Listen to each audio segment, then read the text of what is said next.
Hey, I'm Lisa, and I'm a functional nutritionist. I have a background in biochemistry, and I help you fix your fatty liver, improve your bile flow, dissolve gallstones, and improve your slow metabolism. Today, I want to talk about the gallbladder and about gallstones and how they get started. Okay, so let's just start by talking about the liver. Now, the liver is a very important organ. It does over 500 different things, including purifying your blood and making bile. And bile is a very, very important fluid that we don't talk about enough.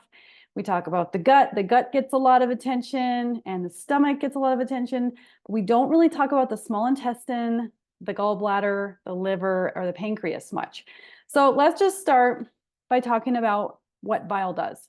So bile does a lot of things. It helps, well, first it neutralizes the food coming out of your stomach, because when you eat, food goes into your stomach and it becomes acidified by the food you eat, and it's very, very acid. So bile gets released from the gallbladder after a large meal. It gets triggered by food and with the help of your thyroid hormones to release into the small intestine, where it mixes with the food coming out of your stomach and it neutralizes it. Okay, it's like a detergent. It also helps to break up the fat molecules in the fat blobs so that fat-soluble nutrients can be absorbed. It also helps to lubricate the colon to keep it nice and fluid, and it kills bacteria and pathogens. So it has a really important role. If you don't have good quality bile, you could get your digestive, the foods coming out of your stomach might not get neutralized like they should, so they can be more acidic, which could irritate the lining of your digestive system, of your GI tract. It may not be killing pathogens and mold and bacteria that's entering into your digestive system from your food. So you could get some gas and bloating. Or another thing it's supposed to do is prevent the bacteria from your large intestine from creeping up into your small intestine. And if you're not making good quality bile, then you can get an overgrowth of those bacteria, which is called SIBO, small intestinal bacterial overgrowth. So bile does a lot of things. It helps you absorb fat-soluble nutrients like vitamin D, vitamin A, E, and K. So those are really, really important nutrients because vitamin D is used by basically every cell in your body. It's an anti-inflammatory. It's actually more like a hormone. Vitamin A and E help to keep your skin and your eyes healthy, and they're also antioxidants. They protect your cells. And vitamin K helps to keep your arteries nice and flexible, and helps remove calcium and plaque that build up. So it's really important that you're absorbing these nutrients. And if you're not, then you could experience some health problems. Now, what happens when you start to get bile sludge and gallstones? How does that happen? Well, there's a number of different reasons. The one that I focus on is people that have an MTHFR variation. And from my experience, people that have gallstones or have lost their gallbladder usually have an MTHFR variation. So let's just talk about MTHFR. MTHFR is an enzyme, methylene tetrahydrofolate reductase, but you don't have to worry about that, that basically turns folate, which is vitamin B9, into methylfolate. So it basically attaches a methyl group. And if you remember from high school chemistry, methyl is the name for a carbon and two hydrogens. So it's a very small molecule. So, water is two hydrogens and one oxygen.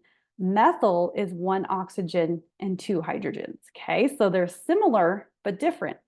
And your body transfers and attaches and detaches methyl groups all throughout your body, all the time, billions of times a second. It's a very important process. It's kind of how your body turns things on and turns things off and activates things and builds things and communicates. So it's a very, very important thing. So methylation is when your body is adding a methyl group to a molecule. So what happens is there could be a bottleneck in this process, and that usually happens at the MTHFR enzyme.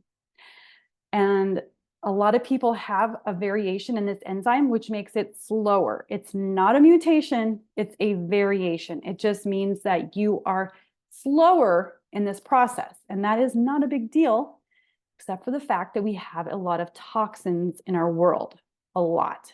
And in addition to that, to make matters worse, we have synthetic vitamins that are similar to the B vitamins, or we have a synthetic version of folate called folic acid. It is similar to folate, but it's not exactly.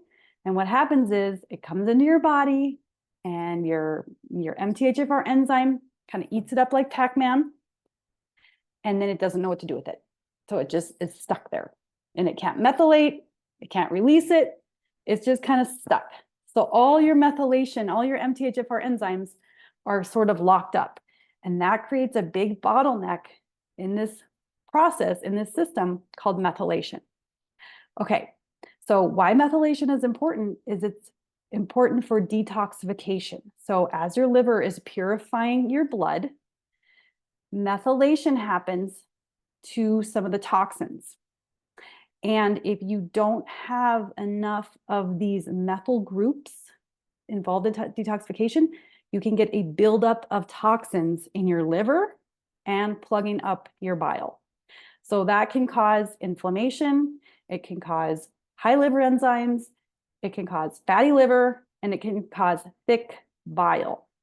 So then what happens is your liver is fatty, it's not working as well, your bile is thick and sludgy, and then it has a tendency to turn into gallstones, especially if you get stressed out, if you're dehydrated, you're not taking care of yourself, or you eat a high-fat meal, because if you eat a high-fat meal, your gallbladder is going to be triggered to release a lot of that sludge and stones, and it could get caught in the neck or in some of the tubing leading to the small intestine.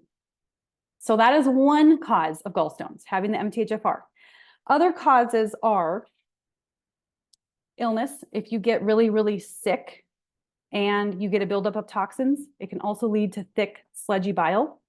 If you are exposed to mold, and a lot of people are living in a moldy environment, and that can lead to thick bile. It can be sort of like it overloads the liver, and then the liver can't keep up with all the toxins. Or a parasite. If you're exposed to, maybe you go out of the country, or you get a really bad food poisoning or something like that, can cause an overload on the liver, and then it's not making good quality bile. Your bile is going to get thick and sludgy. And then if you get dehydrated, you're stressed out, all these things are going to lead to thick bile, which can turn into gallstones. Now, I just want to go back, and if you have an MTHFR variation, it's really common that you'll find out when you take prenatal vitamins during pregnancy, because a lot of women end up losing their gallbladder either during pregnancy or after they deliver, because their doctor didn't know about folic acid, and that it's blocking your MTHFR from being able to make bile. So what I want to share with you is a message of hope, though, because you can dissolve gallstones. 80% of gallstones can be dissolved. If they're thick gallstones, if they're just dehydrated bile, you can absolutely dissolve these gallstones. There's a couple kind of gallstones that you can't dissolve, but for the most part, you can. So what you want to do is, number one, you really need to regulate your nervous system. You need to regulate your breathing. This is first and foremost, because if you're always doing short, shallow breathing, you're sending a message to your body that it's a scary world. And it's going to basically turn off all functions that are not necessary, including making bile and digestion. Number two, you want to stay hydrated. Hydration is key, because bile is like 80 or 90% water. It's a high water content, so you need to keep your bile thin by staying hydrated. And then you're probably deficient in magnesium and vitamin C and B vitamins, and that can help you to make better bile. And then you also need to avoid foods, if you have an MTHFR variation, that have synthetic folic acid. And I know this is hard to understand, because we're all told we need folic acid. Well, we need folate. We don't need folic acid.